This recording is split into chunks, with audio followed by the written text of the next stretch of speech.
Hello दोस्तों, my name is Shubham from PVR motorcycle. आज की जो हमारी वीडियो है वो रजिस्ट्रेशन के ऊपर है। जो 2000 मॉडल स्टैंडर्ड बुलेट है जो हमारे पास फुल रजिस्ट्रेशन के लिए आया है। और ये जो बुलेट है हमारे पास फुल रेडी हो चुका है।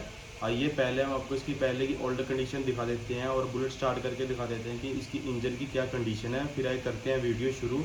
वीडियो आपको पसंद आई शेयर, लाइक और सब्सक्राइब जरूर करो।